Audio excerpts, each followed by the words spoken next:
9강 시작하겠습니다. 1904년 이야기입니다. 2월 어느 날 상제님께서 고부에 있는 검은바위 주막에 이르셨을 때입니다. 여러분, 앞으로 상제님께서 머무신 곳이나 공사를 보신 장소로 종도들이 집과 주막이 많이 등장할 것입니다. 조선시대에는 커피숍, 식당, 호텔 이런 것들이 없었기에 종도들이 모이거나 머물 수 있는 장소는 집과 주막뿐이었습니다. 특히 당시 주막은 밥 먹는 식당으로, 모이는 장소로, 잠자는 곳으로, 우체국으로의 역할을 모두 하는 장소였다고 합니다. 상제님께서 이러한 주막에 김갑칠 종도와 함께 이르셨습니다. 당시에는 재물을 뺏고 사람을 해치는 화적들이 대낮에도 종종 떼져 다니고 있었습니다. 그곳에는 이 화적을 잡으려고 순검 한 사람이 일반 복장을 하고 몰래 야간 수차를 마치고 쉬고 있었습니다. 순검이라면 지금의 순경이라고 보시면 됩니다. 그런데 상제님께서 주모에게 저 사람은 곧 죽을 사람이니 주식을 주지 말라. 주식을 주었다가 죽게 되면 대금을 받지 못하니 손해가 아니냐고 말씀하셨습니다. 주식이란 술과 밥이지요. 근데 작은 목소리가 아니었나 봅니다. 주막에 있던 순검이 몹시 화를 내면서 상제님께 욕설을 퍼붓고 심지어 부탁까지 하였습니다. 그래도 상제님께서는 웃으시면서 죽을 사람으로부터 맞았다 하여 무엇이 아프리오 하시며 그냥 길을 재촉하고 가셨습니다. 이를 본 주모는 순검에게 저분은 보통 사람이 아니라 신이시니 빨리 따라가서 사과하고 연고를 물어보라고 충고하였습니다. 순검은 그제서야 깨닫고 상제님 뒤를 따라가서 머리 숙여 사죄하고는 자신의 앞날을 여쭈었습니다. 그러자 상제님께서 오늘 밤은 순시를 하지 말고 즉시 다른 곳으로 가라고 일러주셨고, 순검은 황급히 그 자리에서 벗어나 멀리 피하였습니다.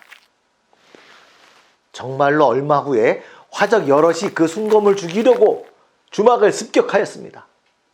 그리고 주모에게 그 순검의 거처를 캐물었으나 이미 그 순검은 몸을 숨긴 뒤였습니다.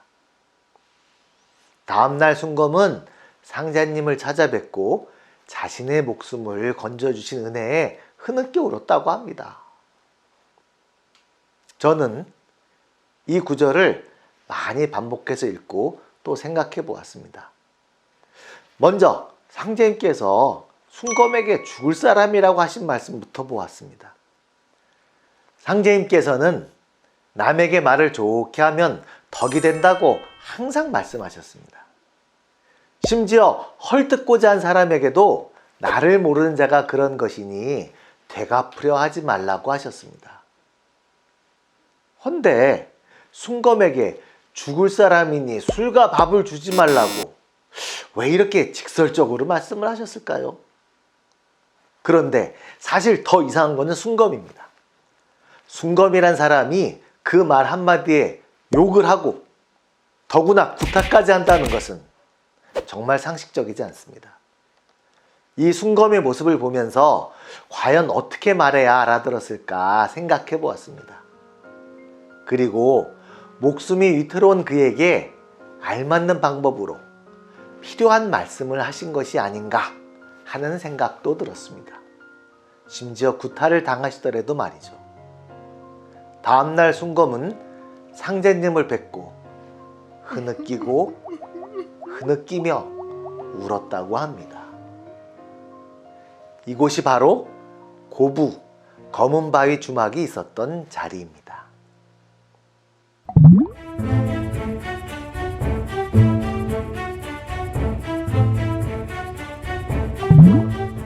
이처럼 낮에도 화적이 돌아다니던 1904년은 2월에 러일 전쟁이 시작된 아주 혼란스러운 해였습니다. 이즈음 일본에 몸을 숨겨있던 손병희는 복잡하게 돌아간 사회에 무언가 주도적인 역할을 원했습니다. 손병희는 수훈 최재우와 해월 최시영이 뒤를 이어서 동학을 이끌던 분입니다. 그는 동학을 했던 사람들 모아서 단체를 만들었습니다. 연초부터 준비하던 이 단체는 여름에 민족 개화 운동으로 시작하였습니다. 대표적으로 상투를 틀던 머리를 자르고 흰 한복 대신 검은 현대식 옷을 입고 다녔습니다.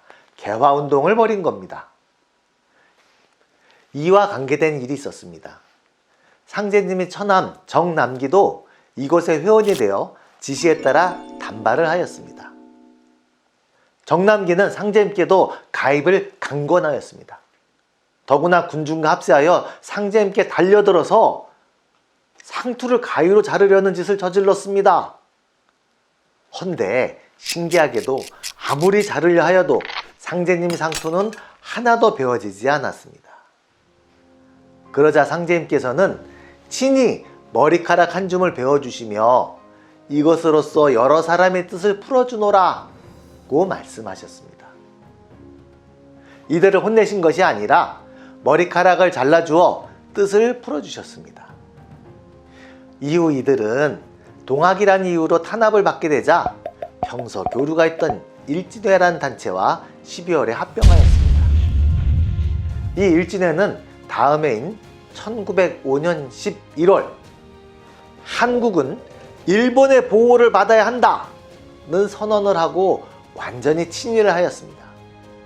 그러자 얼마 지나지 않아 손병희는 자신을 따른 사람들만을 모아 천도교를 만들었고 일진회와 다시 분리하였습니다. 일진회는 당시 복잡하고 어지러운 사회상을 보여주는 대표적인 단체라고 볼 수 있을 것 같습니다.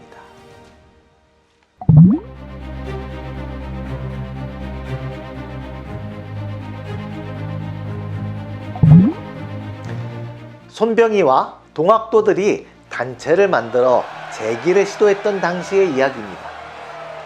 이들은 얼마 지나지 않아 동학이라는 것이 탄로나서 정부와 지방관리로부터 탄압을 받게 되었습니다. 특히 10년 전에 동학 농민운동 당시 동학군들과 아주 심하게 싸웠던 아전들은 이들을 적대시하며 공격의 중심에 섰습니다. 아전들은 지방행정의 실무를 맡은 하급관리를 말합니다. 우리 사극에 보면 이방, 형방 등이 나오는데 바로 이 아전에 속합니다. 7월 전주부에서 아전들과 이들 사이에 싸움이 발생하자 최창권이라는 사람은 전주성의 4대 문을 굳게 닫아 걸었습니다. 그리고 아전들을 모아 이들을 타도하고자 각 군면으로 통문을 보냈습니다. 상제님께서는 이 소식을 들으시고 어렵게 살아난 것이 또 죽게 생겼으니 그들을 내가 재생하리라 하시며 이 경호에게 돈 70냥을 가지고 오게 하셨습니다. 이 경호는 다리가 부어서 못 걷게 되었을 때 상제님께서 낫게 해주신 사람으로 7강에 나옵니다. 그런데 이 경우는 돈이 있음에도 불구하고 없다며 딱 잡아떼며 거절하였습니다. 부득이 상제님께서는 다른 곳에서 돈 7냥을 구하셨습니다. 그리고 이 돈이 능히 70냥을 대신하리라고 말씀하셨습니다. 상제님께서는 김형렬을 데리고 용머리 주막에 오셔서 많은 사람들을 불러 술을 같이 드셨습니다. 그리고 종이에 글을 쓰신 다음 그 글 쓴 종이를 여러 쪽으로 찢은 후 이 찢은 종이를 꼬아서 노끈으로 만들어 주막 문짝의 돌적이와 문고리에 이 노끈을 연결하여 두시는 공사를 보셨습니다. 그러자 바로 그날 오후 화해가 성립되어 전주성 4대문을 열고 들어올 수 있었습니다. 구하셨던 7냥 중에 이 공사에 쓰인 비용은 6냥이었습니다. 우리가 기피를 할 수 없는 상제님의 공사이며 권능이십니다. 그 후 훗날 상제님께서는 이경호에게 내가 그대에게 돈 70냥이 있음 알고 청구한 것인 바 왜 그렇게 속이느뇨? 라고 말씀하셨습니다. 이때라도 정직하게 말씀을 드려야 하였는데 그는 정색을 하면서 참으로 없었다고 하려는 것이었습니다. 그러자 다음날 이경호의 집에 화적이 들어서 이 70냥을 모두 훔쳐가 버렸습니다. 이 소식을 들으신 상제님께서는 그 돈에 척신이 범함을 알고 창생을 건지려고 청한 것이거늘 그가 듣지 아니하였도다고 일러주셨습니다. 척신이란 누군가에 대해 원한이 맺힌 신을 말합니다. 이 척신이 범한 70냥을 많은 사람들 구한 곳에 사용하였으면 좋았을 텐데 그만 거짓으로 못하게 되었습니다. 여러분, 우리도 작은 이익을 위해서 마음을 속인 적이 없는지 한번 돌아보아야겠습니다.